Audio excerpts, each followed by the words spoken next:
आदम और हवा से प्रभु ने क्या कहा था? उन्होंने अदन की वाटिका में क्या किया? कौन सा पाप किया? बोलिए, आदम और हवा ने कौन सा पाप किया? बहुत बड़ा पाप किया, व्यभिचार करा। लेकिन बाइबल बताती है आज्ञा तोड़ना ही बहुत बड़ा पाप है। आप व्यभिचार कर रहे हैं, नहीं कर रहे हैं, हमारे मन में एक सेट है क्योंकि हमारे अनुसार हम व्यभिचार नहीं कर रहे, हम मूर्ति पूजा नहीं कर रहे, इसका मतलब हम सही है। लेकिन आप अगर नए नियम में पढ़ेंगे तो उसमें छोटी छोटी बातों के विषय में बताया गया है कि अगर ये छोटे छोटे काम तुम करते हो तो प्रभु के राज्य के वारिस नहीं होगे।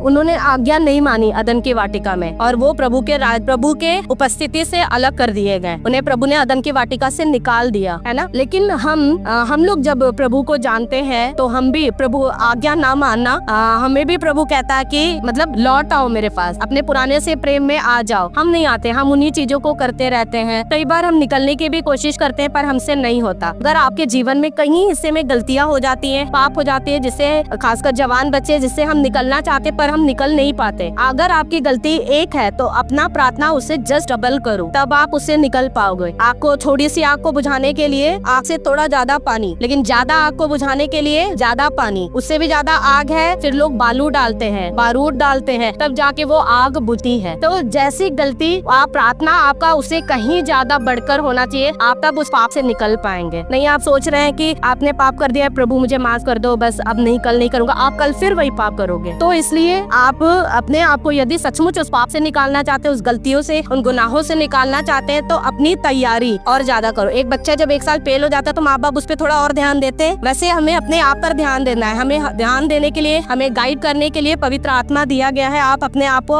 अपने मन को, अपने सोच, अपने विचार, अपना देखना, अपना करना, अपना सुनना और अपना बोलना प्रतिदिन अपने परमेश्वर के हाथ में सौंपो। तब देखो कि हाँ, हमारे जीवन से गलतियाँ कितनी कम हो रही है। और यदि फिर भी हो रही है तो प्रार्थना करो, एक दूसरे से प्रार्थना करवाओ, ज्यादा से ज्यादा वचन पढ़ो। परमेश्वर में रहते हैं ना तो चीजें आपको कम डिस्टर्ब करती हैं, लेकिन जब आप वचन नहीं पढ़ते, जब आप प्रार्थना नहीं करते, तब देखना आपको चीजें और ज्यादा परेशान करने लगी हैं। तो इसलिए प्रभु के साथ बने रहिए, आराधना करिए, उसकी प्रार्थना करिए, उसकी उपस्थिति में रहिए, ताकि हम लोग उन सब चीजों से बचे रहें। प्रभु ने कहा अब्राहम को एक बेटा दूंगा, उसने दिया। उसने कहा बहुत सारी ऐसी भविष्यवाणियां हैं जो प्रभु ने किया है, और वो आज भी, हम लोग इस समय भी एक भविष्यवाणी वाले दिनों में चल रहे हैं कि वो दिन आएंगे। और आज देखो वो दिन ऐसा है जहाँ सिर्फ पाप, पैसा, शरीर की गंदगी, मन की गंदगी, यही सब चीजें, ये दिनों के विषय में भी आज से कई साल पहले भविष्यवाणियां कर दी गई हैं। हम उन दिनों में चल रहे हैं कि हमारा चुनाव अब कैसा होगा। लेकिन यदि फिर भी हम नूह के जैसे जीवन में चल रहे हैं कि हाँ, हम हर हफ्ते वचन सुन रहे हैं और वचन सुन के निकल जाते, लेकिन जो सुनते हैं उस पर ध्यान नहीं देते, उसको अपने जीवन में लागू नहीं करते, तो हम भी वैसे ही हैं। जब एक दिन सब कुछ आएगा और हम सब तहस नहस हो जाएंगे, केवल कुछ लोग ही मसीह के साथ जा पाए। तो हम लोग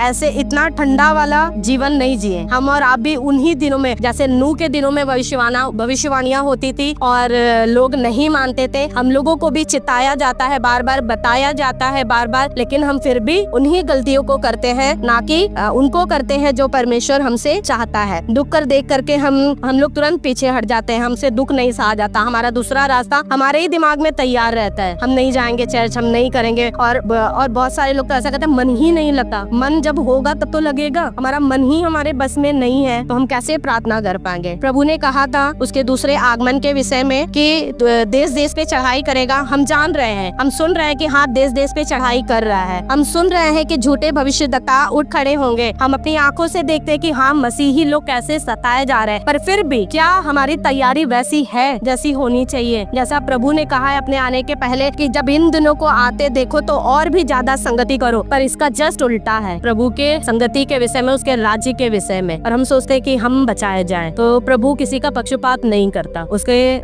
तराजू में सब कुछ बिल्कुल बराबर रहेगा। हम ये ना सोचे कि हमने इतना सैक्रिफाइस किया है, हम कितना मुश्किल से चर्च में आ पाते हैं तो प्रभु हमारे साथ भला करेगा। नहीं, वो सबके साथ इक्वल है, बराबर है वो। इसलिए हम लोग सतर्क रहें, इन सब चीजों से हम लोग मतलब घबराना नहीं है, लेकिन हमें तैयारी हमारी कैसी करनी है कि हम मसीह के साथ उठाए जाए। आज भी भविष्यवाणियां पूरी हो रही है ना, हमारे बीच में हम लोगों के साथ प्रभु अपने हर एक वादों को पूरा करता आ रहा है। जो उन्होंने कहा कि हाँ, मसीह सताए जाएंगे, झूठे भविष्यद्वक्ता उठ खड़े होंगे, लोग राज्य राज्य पे चढ़ाई करेगा, देश देश पे चढ़ाई करेगा, भाई भाई को मारेगा, व्यभिचार अपनी चरम सीमा पर होगा, वो सब कुछ हो रहा है। आज लोग बातें कम करते, मारते ज्यादा हैं, और औरतें पुरुष सब इसमें सबसे आगे हैं। ठीक है, तो हम लोग, हमें भी पता हो कि हम भी भविष्यवाणी के दिनों में में जी रहे हैं। हमारे पास भी वचन आता है, सुसमाचार आता है कि अपनी तैयारी करो, तैयारी करो, तैयारी करो। जैसे नूह के दिनों में था, तो क्या हम तैयारी को अपनी पूरी कर रहे हैं? क्या हम उसके समान वचनों को सुनकर अपने जीवन में चल रहे हैं कि हम लोग भी प्रभु के साथ जाएं, उठा लिए जाएं, ना कि इस पृथ्वी पर छोड़ दिए जाएं। हमें निर्णय करना है कि हमें उन 5 कुंवारियों के समान बनना है जो मूर्ख थी, या उन 5 कुंवारियों के समान बनना है जो समझदार थी। हम ये चुनाव आपका है। परमेश्वर आपको कभी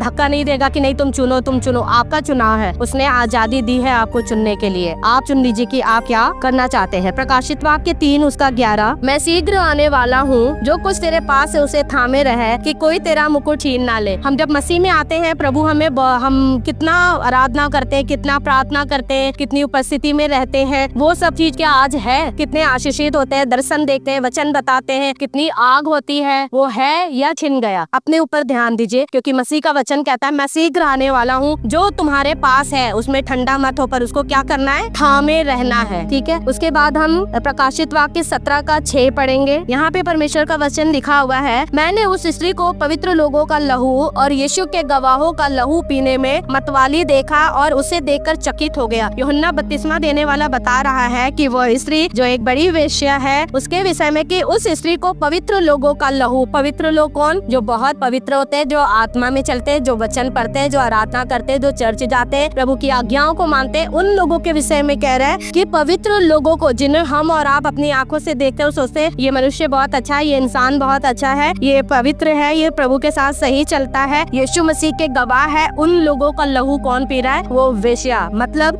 कि वो स्त्री जो जिसके विषय में जिक्र है, एक बड़ी वेश्या, वो उन लोगों का लहू पी के मतवाली, मतलब उन लोगों को भरमा के उनको प्रभु के राज्य से खींचकर वो खुश हो रही है। इट मीन्स कि जो लोग इतने प्रार्थना में, इतने दुआओं में मसीह के गवाह हैं, वो भी भटक सकते हैं। तो क्या हम और आपको कितना जागते हुए रहना चाहिए, कितना अपनी आत्मा के विषय में सचेत रहना चाहिए? क्या हम उतने सचेत हैं जितना ये लोग थे, और उसके बावजूद भी उनका लहू वो किसके हाथों में आ गए हैं? एक बड़ी वेश्या के हाथों में आ गए हैं, जो नाश होने को है। ये अंत के दिनों की बातें हैं, आपको पता है। प्रकाशित वाक्य आखिरी के दिनों के विषय में लिखा गया है कि ऐसे ऐसे काम होंगे। लेकिन फिर भी यदि आप, मैं इस बातों को कई बार बता चुकी हूँ, पर फिर भी आज बता रही हूँ, यदि फिर भी आप नहीं मानते प्रभु की बात और उसके आगमन तक नहीं बदलते, तो परमेश्वर कहता है, प्रकाशित वाक्य 22:11 में लिखा हुआ है, जो अन्याय करता है वह अन्याय ही करता रहे, जो मलिन है, जो गंदा है, वो गंदा बना रहे, जो धर्मी है वह धर्मी बना रहे, जो पवित्र है वह पवित्र बना रहे। देख मैं शीघ्र आने वाला हूँ, और हर एक के काम के अनुसार बदला देने के लिए प्रतिफल मेरे पास है। प्रभु कह रहा है मैं आने वाला हूँ, पर अब जो तुम कर रहे हो उसको करते रहो। मतलब आने वाले दिनों में शायद हमको गाइडेंस भी ना मिले। हम सुन चुके हैं कि वो दिन आने वाले हैं जब हमें वचन नहीं सुनने को मिलेगा, हमें प्रचार नहीं मिलेगा, हमें कोई नहीं बचा, हमें कोई वचन नहीं सुना पाएगा। हम शायद वचनों के बहुत अभाव को आने वाले दिनों में देखेंगे, हमें वो गाइडेंस नहीं मिलेगा तब के समय के लिए या आपके समय के लिए प्रभु, क्योंकि अभी हमने पढ़ा मत्ती में कि उनका मन मोटा हो गया है। हम प्रभु के चीजों को अपने पास आने ही नहीं देते, हम प्रभु के चर्चाओं में बैठते ही नहीं है, हम ऐसी संगतियों में रहते ही नहीं है कि हम प्रभु के वचनों को सुनकर अपने आप को भर सके और अपने आप को